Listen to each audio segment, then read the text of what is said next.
يا سلام. ولا عادل قال لي. ما انت عارفه بقى مشاغل الباشا يعني.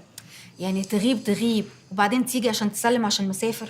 ده كلام. والله الكليه والمذاكره واخدين كل وقتي، انت عارفه كليتنا صعبه شويه يعني. انت بتحب هناك وعادل يجي لك تقعدوا مع بعض حبايب، روحكوا في بعض. ازاي بس؟ وحضرتك طبعا وياسين وجمانه اكيد حبايبنا برضه يعني. حبايب يا حبيبي، بس نحب ان انت تيجي وما تقطعش عشان نشوف الولاد. احنا عيله واحده برضه. معاك حق. برافو، معاك حق. ده هي كلمة السر، دي مفتاح النجاح يا ابني. لا يا عادل، ما هي معاها حق فعلا. ايوه، انت شايف ان انا مش معايا حق؟ حبيبتي انت دايما معاك حق. يا علي تعالى العب معايا. حاضر يا جمانه، هجيلك حالا. والعب معانا كمان. ايوه، ما هو كده مش هيجي تاني وهيبقى معاه حق. لا خالص طبعا، هجيلكوا انتوا الاثنين العب معاكم دلوقتي.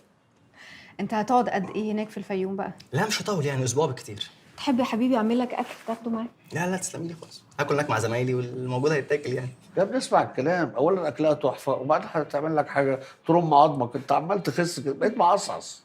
اسمع الكلام. حبيبي يا ابو ياسين. بص بقى، السفريه الجايه ان شاء الله عايزك تنويها كده وتتجه انك انت تروح تجيب عروسه وترجع لنا.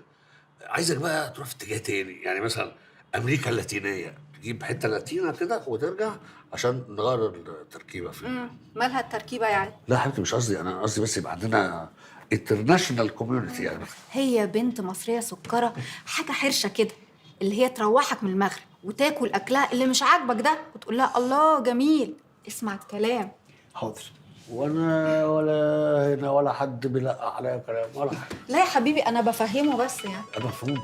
ده هو يستاهلوا ابن حلال برضه. والله انا فاهم يا جماعه بس. حبيبي. ايه يا ربيع؟ ايه؟ لا اله الا الله. طب اقفل يا ربيع، انا جاي لك. طيب انا جاي. سلام. ايه في ايه؟ حاج خيرات، تعيش انت. لم تر